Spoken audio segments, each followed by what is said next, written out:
മഴക്കാല രോഗ പ്രതിരോധ പ്രവർത്തനങ്ങളുമായി KCYM തോപ്പുംപടി യൂണിറ്റ്. മഴക്കാലത്തെ തുടർന്ന് കാനകളിൽ വെള്ളം കെട്ടിക്കിടക്കുന്നതിനാലും നഗരത്തിൽ കൊതുക് ശല്യം ഉയർന്നുവരുന്ന സാഹചര്യത്തിലുമാണ് ഗപ്പി ഓൺ ഡ്യൂട്ടി എന്ന പദ്ധതിക്ക് തുടക്കം കുറിച്ചത്. കൊതുക് നശീകരണത്തിനായി ഓടകളിലേക്ക് ഗപ്പി മീൻ കുഞ്ഞുങ്ങളെ നിക്ഷേപിക്കുകയും ചെയ്തു.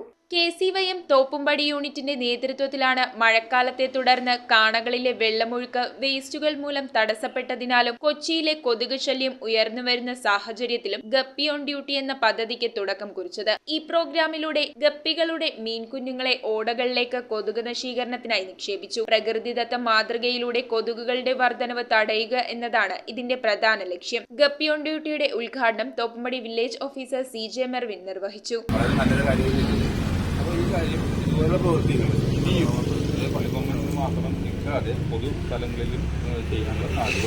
KCYM പ്രസിഡന്റ് ബേസിൽ റിച്ചാർഡ് അധ്യക്ഷനായി. Doctor Jibin Jacob, KCYM Latin സംസ്ഥാന president Kasi Poopana, Thoppumpady KCYM unit animator Sumith Joseph, KCYM രൂപത vice president Dania Antony, unit secretary Sayana Philomena എന്നിവർ ആശംസകൾ അർപ്പിച്ചു.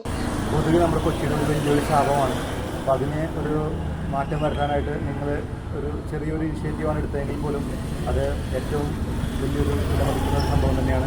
News bureau, Kochi. കമ്പ്യൂട്ടറിൽ നിങ്ങളുടെ കാഴ്ച പരിശോധിക്കുവാൻ ക്വാളിഫൈഡ് ഒപ്ട്രോമെട്രിസ്റ്റിന്റെ സേവനം ലഭ്യമാണ്. KR opticals, near federal bank, Palluruthy. Specs world, opposite TB hospital, Karuvelippady. KR opticals, combustion മുക്ക്, കുമ്പളങ്ങി.